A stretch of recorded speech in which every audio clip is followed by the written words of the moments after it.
I am delighted to say that we have a long-term friend of Digit and Scot Secure, and a man I'm sure that needs absolutely no introduction, is Jay from the TechForce. And I'm delighted to say that Jay is going to be joined by Javed Malik from Know Before. How are you doing, Jay? Hey, all good. How was you? Very, very good. Very, very good indeed. Thanks for the nice introduction. Quite all right, quite all right. Again, for the benefit of our audience, if they have any questions throughout this next session, then please use the chat facility. And again, you can chat to guys at the booth post-event. I'll pass over to yourselves just now. Brilliant. Thanks, Ben. Hello, everyone. I hope you're having a great conference. So welcome to our workshop, Your Organization Through the Eyes of an Attacker. I have my partner in crime here, Javed Malik, a fantastic speaker, works for Know Before. So Javed is going to take us through who these hackers are, hackers in the sense of the bad sense, right? Why they are hacking, why they are attacking, and how they are hacking, and also what information, open source information they're using, they're leveraging to attack your business, and finally, how you, as a security professional, can leverage the same information and some of the same methods to protect your organization, right? For example, whether it could be, simulating phishing emails, or running some tools to gather the open source intelligence about your business, all of that, Javed will be talking about. And before I give it to Javed, please do visit our stand. We have a fantastic contest running. You have an opportunity to win £100 Amazon gift voucher, and also some of the free tools available from Know Before and whatnot. Right? Okay, Javed, over to you. Please do ask questions. Cool. Thank you, Jay, for inviting me. Yeah, you said you referred to me as a partner in crime. I'm basically the Robin to Jay's Batman. He said, "Come along, let's do this," and I can never say no to him. So that's how I've ended up here. But it's always a pleasure. So thank you. Partner in crime. So, right. Let's share my screen, and there we go. Wow, technology at its finest. So yes, your organization through the eyes of an attacker. And bit about me, this is my obligatory vanity slide, but I'm not going to waste your time on talking about me. You can always find out more if you want. Like Jay said, I work for Know Before. Know Before is the world's largest integrated security awareness and training platform. We focus heavily on the human side, and the objective is to allow your employees and yourselves to make better security decisions every day. That's kind of like what we stand for and what we do. So the agenda, in Steve Jobs-esque fashion, I like to keep it to 3 bullet points. The agenda is like, why do hackers hack? How do hackers hack? And how we can best defend our organizations. So why do hackers hack? And I suppose there's 2 basic categories we can break it into. There's opportunistic hackers, which these are sort of like your more lower level type criminals. They're out there. They just want to make money. They don't care who they mug, so to speak, on the street. If someone's walking by and they look like they've got £5 in their wallet, they'll go and mug them. And this is kind of like what an opportunistic hacker is. They're the types that will send out phishing emails to tens of thousands of organizations where they just bought mailing lists and they blast it out to everyone. They'll try to infect ransomware to whichever organization, whether they can pay it or not, or what have you, not care. And then there's the more targeted attackers. And these are like where you get the higher end cyber criminals, or you get nation states involved. And they are specifically after your organization. They might be after something specific in terms of like IP, intellectual property, or they might be after a certain individual, or there's money, or there are many reasons. And some of those reasons are they could be financially motivated, and that's where we've seen a lot of ransomware in previous years. I don't think you can read any cybersecurity article these days without, ransomware rearing its ugly head somewhere among them. There's extortion type attempts that go on. So DDoS for extortion is also probably one of the oldest ones that most people are aware of. Other times they just want to steal credit card data or payment data or user data that they can then sell on or resell on to other criminals. There are nation state actors which are really looking for money or some information that will benefit their country, or to sabotage another country's military or civilian infrastructure, destabilize, all that kind of dirty politics. You have corporate espionage, where one competitor wants to take down rivals. There's computer resource theft, so things like they want to use your servers to host either their information or mine bitcoins and that kind of stuff.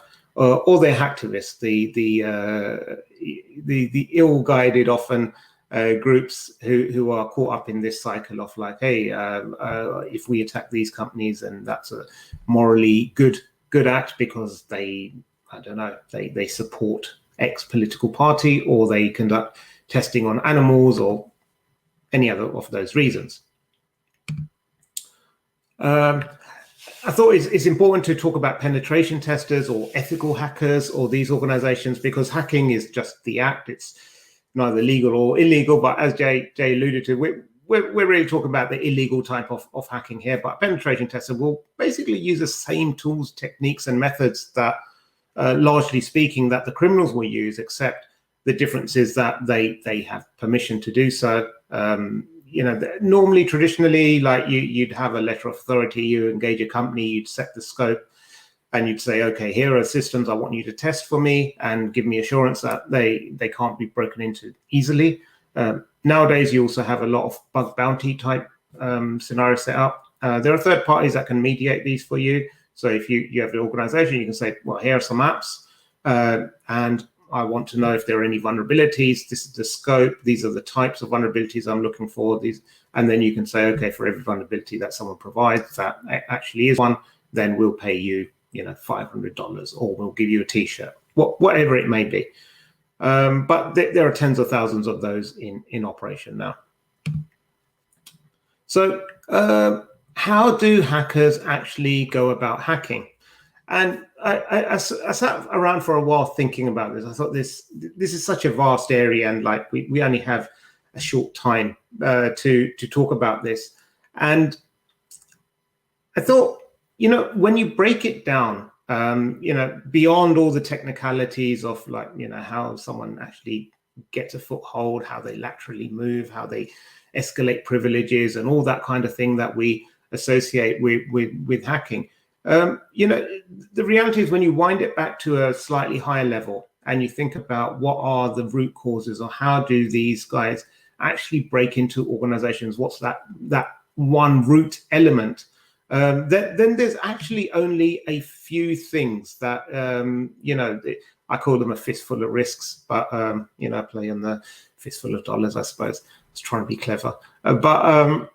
There's probably a dozen or so real attack vectors that account for everything else that happens after that. So when we look at a lot of the complexities of how a malware operates, and all that lateral movement and data filtration and what have you, all of that happens after one of these things happens. So social engineering, or taking advantage of unpacked software or weak credentials or something like that is usually the root cause, the root way by how a lot of these attackers get in. So again, because we know that the criminals and our sort of like ethical testers, they kind of like follow a similar method or a methodology. Typically, it's not always the case, but typically they'll follow a similar methodology. And we can, if we understand that, we can figure out how the attackers are going to attack and predict not predict, but we can follow the same steps, and we can use that in defensive capability. So let's take the assumption that someone, an attacker, is after your organization and they want to gain access to some of your servers. And so they think, okay, the best way to do it would be to send a phishing email to someone in IT with admin privileges. And if they click on it, they can then, get access to their account and access to all the servers they have access to. So that's fine. So there are some pre-click activities that they will undertake. So that's kind of like reconnaissance and weaponization. So they'll do reconnaissance in terms of finding out from a distance without tipping off any alarms or anything. What operating systems are you using? What kind of credentials are you using? So, are you a Google shop or are you a Microsoft shop? So based on that, they will weaponize a phishing email in this example. So if I know that your organization uses Office 365, then I will send maybe an email claiming to be from Microsoft saying, hey, there's something wrong with your account. Please revalidate here. You click on the link, you go through, and you enter in your credentials and what have you, and therefore I gain your credentials. So that's in my mind, that's what the weaponization looks like. Once that goes through, then we have the upon click sort of phase that occurs. So there's the delivery, there's the exploitation, and there's the installation. That's all happening in the background. And then once that's all done, then you have the post-click activities, which is like a command and control sort of connection is established, so that it beacons back out, say, boss, I'm in the network, and what do you want me to do? And they normally say, okay, now act on these objectives.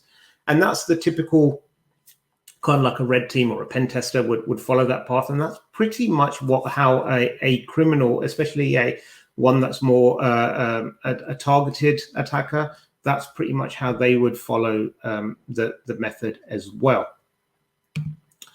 So from a defensive point of view, we can look at this as 3 steps we can take are discover your attack surface, then simulate what those attacks would look like, and then understand the impact of the breach.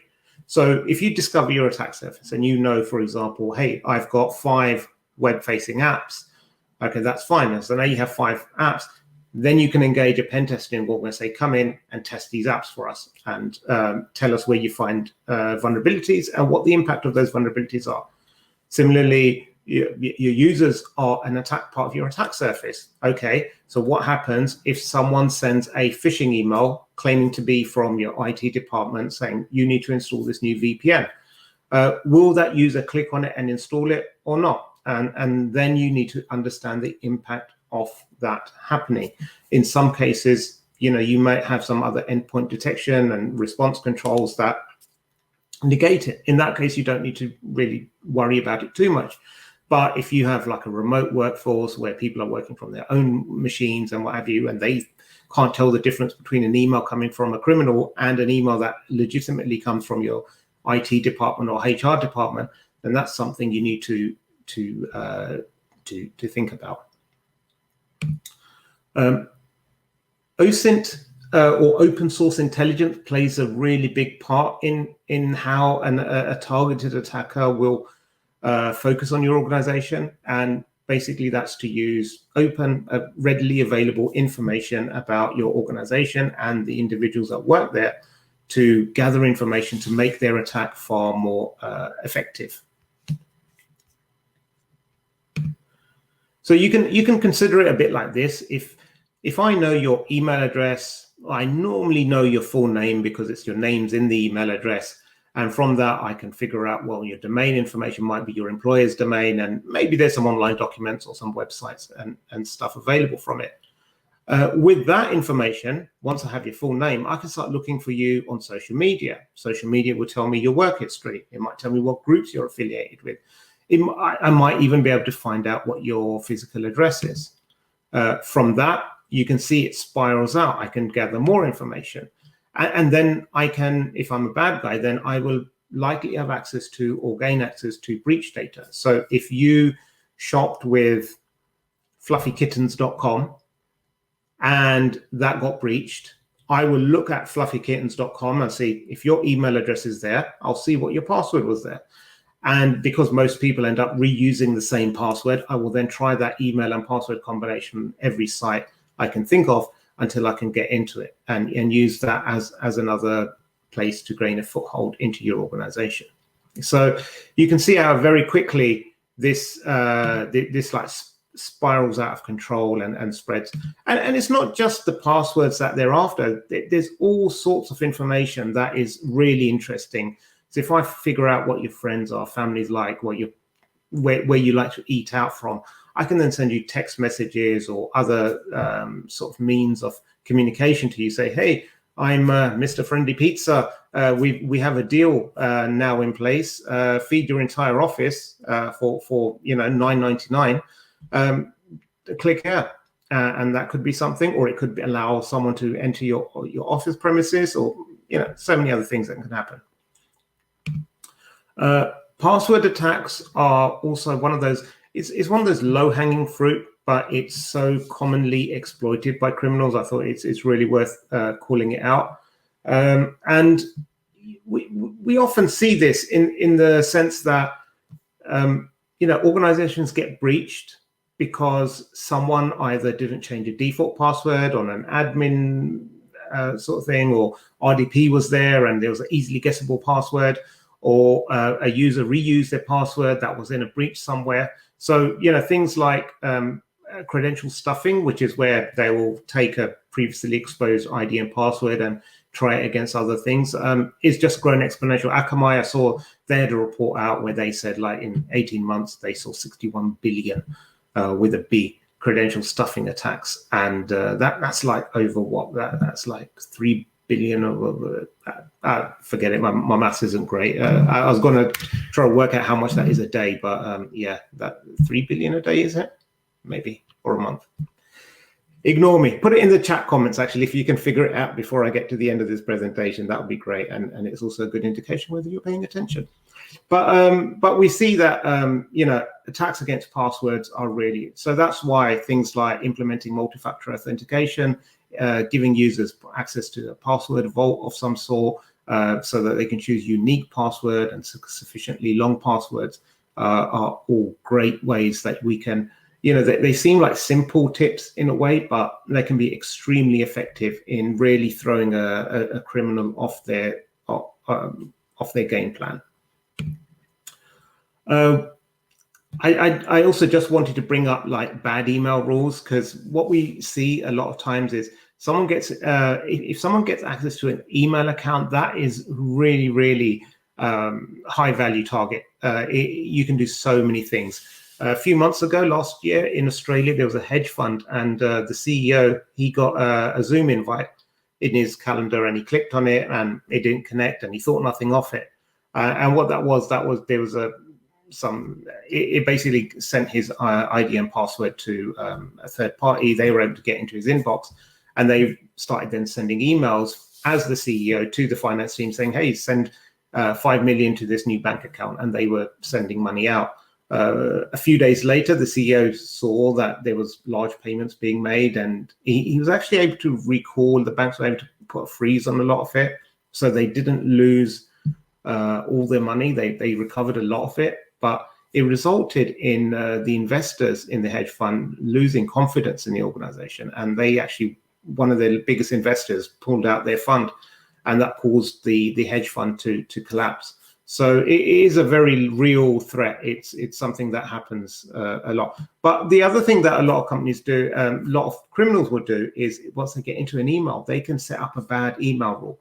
So what it does is that it says that if I've got access to your email address, I will say, okay, any emails that are related to Project Thor, then send me a copy. Or I can intercept any of the, if you're getting like two-factor like authentication emails saying, hey, your password's been changed on your bank account. Intercept those emails, delete them, forward them onto me, all that kind of good stuff. Jawad, sorry to interrupt. We have 3 to 4 minutes to wrap up. Oh, really? Okay, I'm nearly wrapped up. Cool. So you can see, like, this is typically how an Outlook rule is set up, and it's one of those things. Even if you change your password, it stays in. It gives the criminal persistent access. And on cue, as if we have this planned. Thank you, Jay. Mitigations. I think number one is train your users, make them aware of the threats that are out there, so that they reduce their online footprint and they are more wary of some of the attacks that come in. Number two, protect your credentials, have multi-factor authentication, use password vaults, all that kind of good stuff. Run OSINT to learn what is out there about your organization and get third parties to help you with this. Do pen tests, all that kind of full red teaming. I think it's a great investment. Find out what are your most, this is a bit, I say patching is a bit like saying, hey, eat your vitamins and work out every day. Really simple advice, really hard to implement in practice, but still find the most vulnerable systems and patch them. And finally, I think have reporting processes in place. So this is for if you're a friendly neighborhood hacker, find something. Is there a way they can report that to you without being without having to jump through a lot of hoops and without them afraid that you're going to sue them for why were you looking at our data? And more importantly, I think, or equally, is for your employees. If they see something that's untoward within the organization, or if they receive a phishing email, or if they see a stranger in the office, how can they report that quickly and easily? So have those in place, and you go a long way to protect yourself from some of these kinds of attacks. And with that, I'd like to thank you for your time. I'll invite Jay back and see if we've got any time for Q&A. Yes, Jawad, we have a couple of questions here. The first question, if an organization has been hit with this cyber attack, can you hear me, Jawad? Yes, I can, yeah. So what advice would you give, and what would you tell them to avoid next time? So if an organization is hit by a cyber attack, what advice would be? Yeah. I think one of the first things to do is do a root cause analysis, get inside, do a forensic analysis of how that actually occurred, and follow it through. It's like, okay, how did that happen? So that gives you number one of, okay, these are the things we need to fix to prevent something like that happening again. But also look at your incident response processes that you undertook. Like, where were there sort of like bottlenecks? Did you know who to contact? Did you know, like, if it's a disclosable breach? Did you have a PR agency to help you with communications? All these kinds of things. Obviously it's nice to have these in place up front, but post-incident, these actually really come to light as to where any of your bottlenecks were in your processes. So just look to refine those. Okay, we have another question, Jawad. But before I ask you this question, everybody in the attendees, I will ask you one question, right? You have your tech tools in place. You have your firewalls, IDS, IPS, EDR, and everything else, right? But if an email, a phishing email, gets through your defenses, gets to your end user, how confident are you that your end user doesn't click on it? If you're anything less than 9 on a scale of 1 to 10, come and see us at our stand, right? Jawad, question for you: are the canaries worth it? Canaries, honeypots. Oh, canaries. So the ones from Think's Canary, those ones, I'm personally a big fan of those. I think just because of the ease of deployment and the fact that they only notify you. So they're the opposite end of having something like a SIM in place. A SIM will be very, it'll collect a lot of data and it'll give you a lot of data to trawl through. The Canary, it will give you very little data, but hopefully that if you've configured it right, it will give you a high quality indicator whenever that happens. I think on the other side, I think even if you just start with tokens, you spread them around, it can be very, very effective in detecting lateral movement in your organization or even insider threats. So I think it's a great tool, but like any tool, you need to really consider how you're going to deploy it and how you're going to respond when an alert does go off, because there's no point in deploying that and alerts are going off and emails are going into a generic email box and no one knows what to do with it. Alert fatigue, is it? Yeah. Right. We have another brilliant question from Andrew Nunn. what do you think is the balance point between providing a good level of info on sites like LinkedIn so that people know if it's worth interacting with someone, and providing too much and becoming a target? How much information would you provide on social media sites for not to become a target? That's a fantastic question, and I think it's one where I think as a generation we're still trying to figure out. I think when you first saw social media come out, people were oversharing a lot, and now people have started to scale that back. This is where I think having sort of like some experience or some looking at some tactics that marketers use is really useful. It's a bit like, I mean, the way I think of it is a bit like a movie trailer. You want to entice people, but you don't want to give away the entire plot. And so that's how I think we should think about how we interact or how we engage on social media or any of these forums that are out there. So without giving away what operating systems we use and how many people are in our team and everything, we can talk in generalities on that public platform. Yeah, and I will also add, it's not just about digital and online access, right?